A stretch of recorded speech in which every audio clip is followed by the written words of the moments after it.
Alrighty, use words and symbols to describe the value of each term as a function of its position. Then find the value of the 12th term of the sequence. When you do these, the chart right now is clearly it's going across. What that means is that you're going to find your rule going down. Chart goes across, rule goes down, and it's the other way around too. So if the chart's ever going down, the rule is going to be going across. So we have to find the rule here. So we're not looking for, even though you're tempted to say, oh, this would be 7, this would be 16, because it's going up by 1 each time. That is the wolf. Howl! So we're not going to fall for the wolf. You're looking at the chart going across, so you're looking for the rule going down. So what happens when we go from 3 to 12? What happens when we go from 4 to 13? What happens when we go from 5 to 14? And it's a good idea when you're figuring out the rule. Test it for 3 different numbers to make sure it makes sense. And you can see for each of these, well, what do you think the rule would be? I'll give you a second to process it.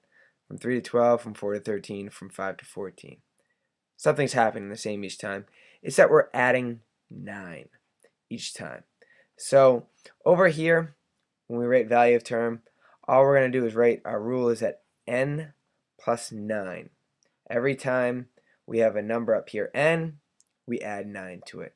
So it says here, then find the value of the 12th term. What they mean by that is that this term right here would be considered the 6th term. Alright, and we added 9 to 6 and we got 15.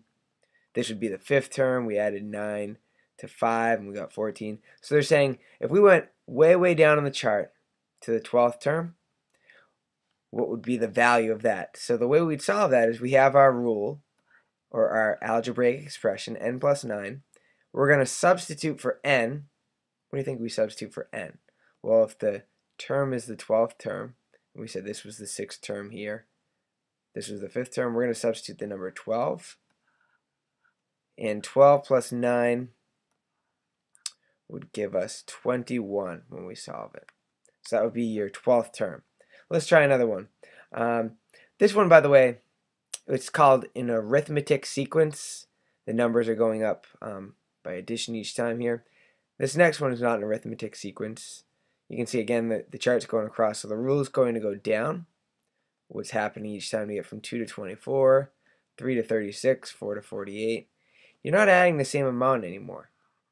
If you notice, if you thought it was addition, we're adding 55 right here, and on this one we're adding 22. So it's not like we're adding the same amount. If the numbers are going up though, the next operation to try is multiplication. 2 times 12 is 24. 3 times 12 is 36. 4 times 12 is 48. So it's safe to assume that the rule here is to do n times 12. And so the rule, we would put it right here, would be 12 times n, or n times 12, doesn't matter how you write it. And the value of the 12th term, show all 3 steps. The first step is write the expression. We have 12 times n. Then we would substitute for n, since they want us to use the 12th term. We would just do 12 times 12. And that gives us 144.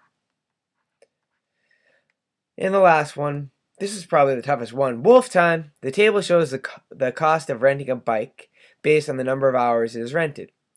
What is the rule to find the amount charged to rent bicycles for X hours? So we have a time of, and this is in hours, of 1 hour, and that would be 13 bucks. So to get from 1 to 13, you could either multiply by 13 or add 12.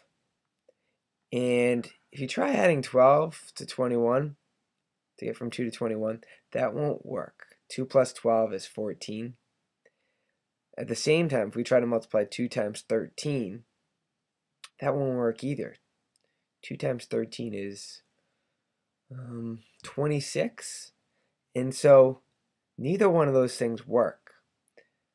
So what's the rule here to find the amount to charge for bicycles for we don't know how many hours? This is kind of difficult, but you can see right here, these numbers are going up by 8 each time. When you have that happening, the way these happen to work out, you can assume that we're actually going to be multiplying by 8 each time. So if I did, I don't know, if I tried it on 2 here, times 8 would be 16. So how many am I away from 21 at this point? I'm going to be 5 away, right? If I did 3 times 8, that's 24, plus 5 is 29.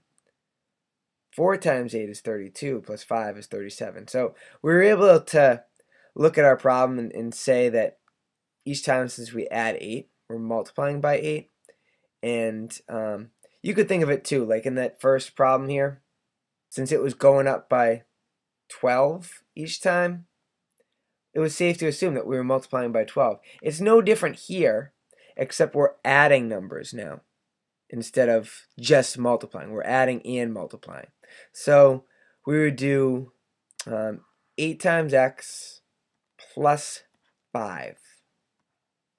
And that would tell us how much money it would cost for however many hours.